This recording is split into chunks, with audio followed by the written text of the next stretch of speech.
तो सर स्वागत है आपका हमारे चैनल मूवी सीन्स में। एक बात बताइए, कैसा होगा अगर आपको कोई किडनैप करके एक रूम में बंद कर दे और एक खराब टेलीफोन से मरे हुए सोल्स आपकी हेल्प करने लगे। आज की मूवी द ब्लैक फोन में हम ऐसा ही कुछ देखने वाले हैं। मूवी की शुरुआत में हम देखते हैं कि बेसबॉल मैच चल रहा था जब फिन नाम का लड़का बॉल फेंकता है और एक जापानी लड़का ब्रूस जोरदार हिट मारकर होम रन कंप्लीट कर देता है। फिन काफी उदास होता है लेकिन ब्रूस आकर उसके एफर्ट्स को अप्रिशिएट करता है। ये जापानी लड़का काफी पॉपुलर है जो साइकिल से जा रहा था जब उसके सामने एक कार आती है और ये सीन यहीं पर कट हो जाता है। फिर हमें कुछ बच्चों के मिसिंग होने के विजुअल्स दिखाई देते हैं। फिन अपनी बहन ग्वेन और अपने फादर के साथ रहता है जो कि काफी गुस्से वाले इंसान है। फिन और ग्वेन स्कूल जा रहे थे जब ब्रूस के मिसिंग होने की खबर पोस्टर पर दिखती है। वो देखते हैं कि बास्केटबॉल कोर्ट में एक लड़का जिसका नाम रॉबिन है वो दूसरे लड़के को मार रहा था और सभी बच्चे उस लड़ाई को एंजॉय कर रहे थे। वो काफी बुरी तरह उस लड़के को मारता है जिसे फिन और उसकी बहन भी देखते हैं। जब क्लास में टीचर पढ़ा रहे थे तो फिन पढ़ने की बजाय अपने रॉकेट टॉय से खेल रहा था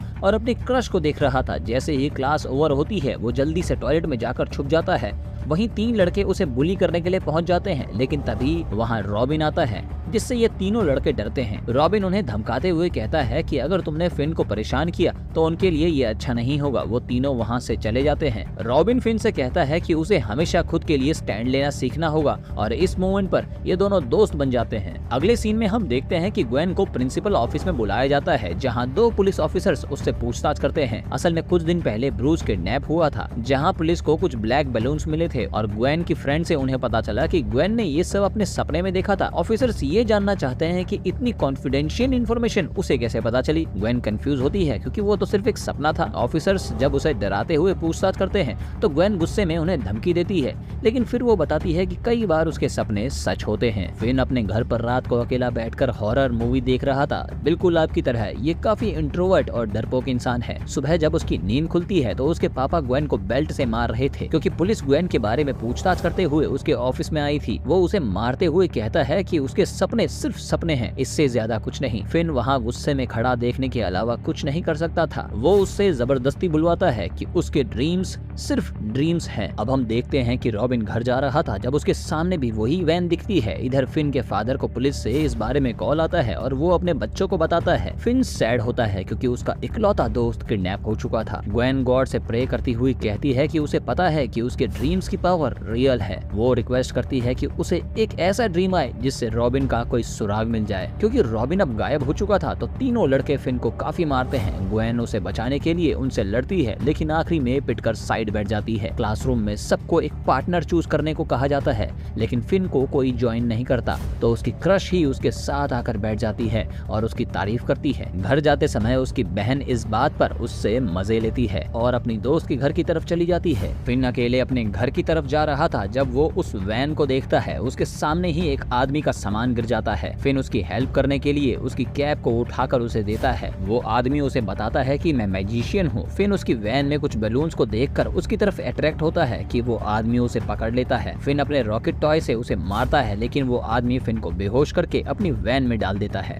जब फिन की आंख खुलती है तो वो एक अंधेरे कमरे में था और उसके सामने वो आदमी मास्क पहने हुए था। इस आदमी को ग्रैबर कहते हैं। ग्रैबर उससे कहता है कि मुझे पता है कि तुम्हें डर लग रहा है लेकिन मैं तुम्हें हर्ट नहीं करूंगा। फिन डरते हुए उसे देखता है और ग्रैबर उससे कहता है कि मैं तुम्हारे लिए कुछ खाने के लिए लेकर आता हूँ और वो वहाँ से चला जाता है। उसके जाने के बाद फिन उठकर दरवाजा खोलने की कोशिश करता है। इस जगह पर एक टॉयलेट और साथ ही एक टेलीफोन टंगा हुआ था। वो टेलीफोन यूज करने ही वाला था लेकिन उसकी तार कटी हुई थी। वो उसे वापस रख देता है। ग्वेन अपनी फ्रेंड के घर पर थी जब उसे पता चलता है कि उसके भाई को भी किडनैप कर लिया गया था। उसके घर पर पुलिस आ चुकी थी और वो अपने रूम में जाकर गॉड से दोबारा प्रे करती है। दूसरी तरफ टेलीफोन बजने की आवाज से फिन की नींद खुलती है। वो कंफ्यूज होकर कॉल पिक करता है। तभी ग्रैबर आकर उसे बताता है कि वो फोन काफी सालों से खराब है। फिन रिक्वेस्ट करता है कि वो उसे जाने दे और इसके बदले वो किसी को उसके बारे में नहीं बताएगा लेकिन ग्रैबर उसे प्रॉमिस करता है कि वो उसे हर्ट नहीं करेगा। वो फिन से कहता है कि चिल्लाने का कोई फायदा नहीं क्योंकि ये रूम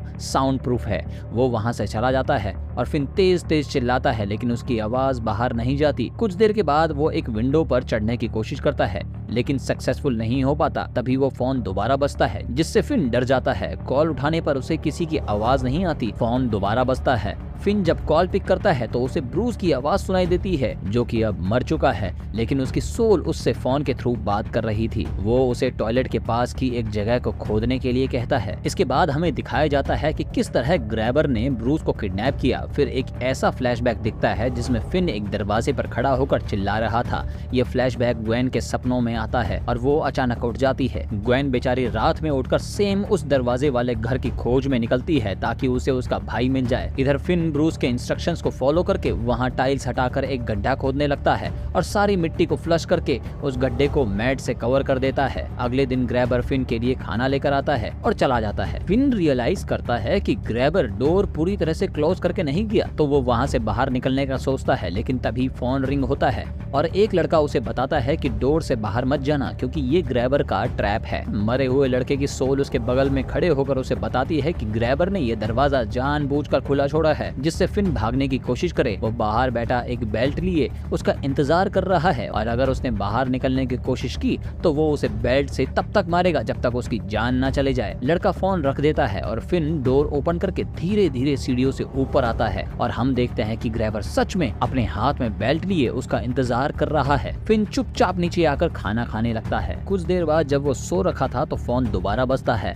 और ये लड़का अपना नाम बिली बताता है, जो कि एक पेपर बॉय था। वहाँ रखी एक बोतल हिलने लगती है। बिली उसे बताता है कि जब वो यहाँ पर था तो उसने एक लंबी केबल एक दीवार के नीचे छुपा रखी थी। वो उसे केबल का यूज करके वेंटिलेटर को तोड़ने को कहता है। फिन उसके इंस्ट्रक्शंस को फॉलो करता है और वेंटिलेटर तोड़ देता है। ग्वेन को सपने में कुछ फ्लैशबैक्स आते हैं जिसमें वो बिली को देखती है, जो हमेशा की तरह पेपर बेचने के लिए निकला था, लेकिन उसे ग्रैबर ने किडनैप कर लिया था। वो अपने सपनों में ग्रैबर को एक घर के बाहर खड़ा देखती है जिसके बाहर एक बड़ा पेड़ था। अचानक वो उठती है और बड़ी हिम्मत करके अपने पापा से ड्रीम्स के बारे में पूछती है। वो पूछती है कि क्या पता मेरे ड्रीम्स सच हों। उसके पापा उसे बताते हैं कि उसकी माँ को भी इस तरह के ड्रीम्स आते थे। उसके ड्रीम्स उसे काफी खतरनाक चीजें करने को कहते थे, जिस वजह से उसने एक दिन अपनी ही जान ले ली। बस इसी वजह से वो नहीं चाहता कि ग्वेन भी अपने ड्रीम्स पर ज्यादा ध्यान दे। ग्वेन कहती है कि क्या पता उसके ड्रीम्स की हेल्प से वो फिन को ढूंढ पाए। वो दोनों कार में उसे ढूंढने निकलते हैं, लेकिन उन्हें कुछ नहीं मिलता। हम देखते हैं कि पुलिस एक आदमी के घर जाती है और उससे फिन के बारे में पूछताछ करती है। इस आदमी का नाम मैक्स है, जो कि खुद भी प्राइवेटली उस ग्रैबर की तलाश कर रहा है। वो पुलिस को बताता है कि उसकी एस्टिमेशन के हिसाब से ग्रैबर जरूर इसी इलाके में कहीं रहता है। पुलिस उसकी इन्वेस्टिगेशन पर ज्यादा ध्यान नहीं देती और वहाँ से चली जाती है। सर, मजे की बात यह है कि जिस घर में मैक्स रहता है उसी घर के बेसमेंट में फिन बंद है,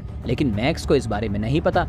असल में ग्रैबर उसका ही भाई है, लेकिन मैक्स, जो कि ग्रैबर को पकड़ने की जी जान लगा रहा है, वो इस बात से अनजान है। ग्रैबर उसके लिए दोबारा खाना लेकर जाता है और उससे उसका नाम पूछता है। अगर फिन अपना रियल नेम बता दे तो वो उसे जाने देगा। वो ग्रैबर को अपना फेक नेम बताता है, लेकिन ग्रैबर के हाथ में न्यूज़पेपर था जिससे ऑलरेडी उसे उसका रियल नेम पता था। वो गुस्सा होकर खाना फेंक देता है और कहता है कि मुझे तुम पर बिलीव था, लेकिन अब मैं तुम्हें जाने नहीं दूंगा। वो दोबारा दरवाजा बिना बंद किए चला जाता है। जब फिन उसे खोलने वाला था तो फोन बजता है, जिससे फिन पूछता है कि ग्रैबर ने उसे अभी तक क्यों नहीं मारा, जिस पर उसे बताया जाता है कि फिन ने अभी तक उसका गेम खेला ही नहीं, उसमें पार्टिसिपेट किया ही नहीं। उसका मतलब था कि फिन ने अभी तक गेट से भागने की कोशिश की ही नहीं। वो उसे बताता है कि ग्रैबर उसका इंतजार करते करते सो चुका है और फिन के पास यही मौका है निकलने का, लेकिन मेन गेट पर एक लॉक लगा है जिसका कॉम्बिनेशन उसने मरने से पहले दीवार पर लिखा था। फिन को दीवार पर लिखे नंबर्स मिलते हैं। डोर अब भी बंद नहीं था, इसीलिए वो दबे पैर ऊपर जाता है जहाँ पर ग्रैबर सो रखा था। अब देखो, मैं होता तो इस आदमी को यहीं पर मार देता, लेकिन फिन ऐसा नहीं करता और उसके बगल से होता हुआ ऑलमोस्ट बाहर की राह पर था। ग्रैबर लंबे लंबे खराटे लेकर सो रहा था। फिन दरवाजे पर खड़ा होकर कॉम्बिनेशन डालता है और ताला खुल भी जाता है, लेकिन उसकी आवाज से ग्रैबर का डॉग भौंकने लगता है। बस फिर देर क्या थी, ग्रैबर भी उठ जाता है। फिन चिल्लाता हुआ घर से बाहर भागता है और वो भी अपनी वैन में उसका पीछा करता है। ग्रैबर उसे पकड़कर मारता है और बेसमेंट में फेंक देता है। अगली सुबह जब ग्वेन को कोई सपना नहीं आता तो वो गॉड पर चिल्लाती है, लेकिन कुछ देर बाद वो कंफ्यूज होती है और शक करने लगती है कि क्या सचमुच उसके ड्रीम्स रियल हैं या नहीं। हम देखते हैं कि फिन को दोबारा से कॉल आता है और वो इस बार गुस्से में कॉल उठाता है। इस बार एक लड़का काफी गुस्से में उससे बात करता है। उसकी सोल उसके पीछे ही बैठी थी। वो उसे बताता है कि आज ग्रैबर उसे मार देगा। फिन इस लड़के को जानता है। एक बार जब फिन एक स्टोर में गया था तो इस लड़के ने एक दूसरे लड़के को काफी बुरी तरह मारा था और इसी वजह से पुलिस उसे पकड़ कर ले जा रही थी। तभी ये ग्वेन के ड्रीम का फ्लैशबैक बन जाता है जिसमें वो देखती है कि वो लड़का सेम उसी घर की तरफ उसे इंडिकेशन दे रहा था। ग्वेन अपने ड्रीम में घर का नंबर भी देख लेती है। फिन उस रूम में बैठा रो रहा था जब उसके दोस्त रॉबिन का कॉल आता है जो उसे न रोने के लिए कहता है। वो उसे हौसला देते हुए कहता है कि उसे खुद के लिए लड़ना सीखना होगा। रॉबिन उसे हाथ में फोन पकड़ के पंच करना सिखाता है। फिन उस चीज को प्रैक्टिस करता है।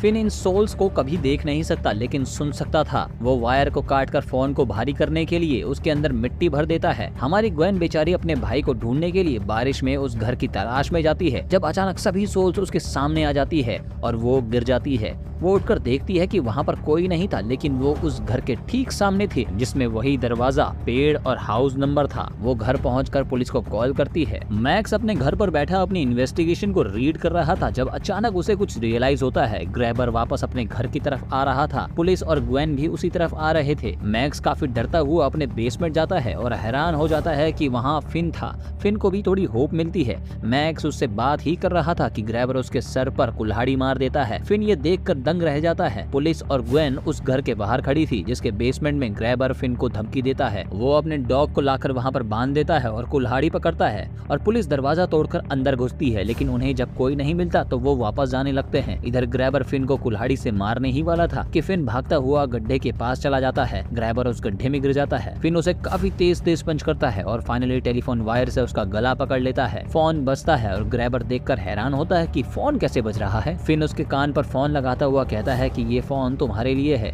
सभी सोल्स उसे कोसती हैं और फिन आखिरी में उसे जान से मार देता है। डॉग को डिस्ट्रैक्ट करने के लिए फिन उसके आगे कुछ चीज फेंक देता है और डॉग दूसरी तरफ चला जाता है। पुलिस जाने वाली थी कि तभी उन्हें बेसमेंट का दरवाजा दिखता है। वो लोग नीचे जाने लगते हैं और फिन ऊपर आने लगता है कि पुलिस तो अलग ही बेसमेंट में पहुंच जाती है जहां ग्रैबर ने सभी बच्चों को गार्ड रखा था और फिन घर से बाहर निकलता है और यहाँ हमें पता चलता है कि ग्रैबर बच्चों को जिस घर में बंद करता था उसके सामने वाले घर में उनकी बॉडी को गाड़ता था। ग्वेन देखती है कि उसका भाई दूसरे घर से बाहर निकल रहा है।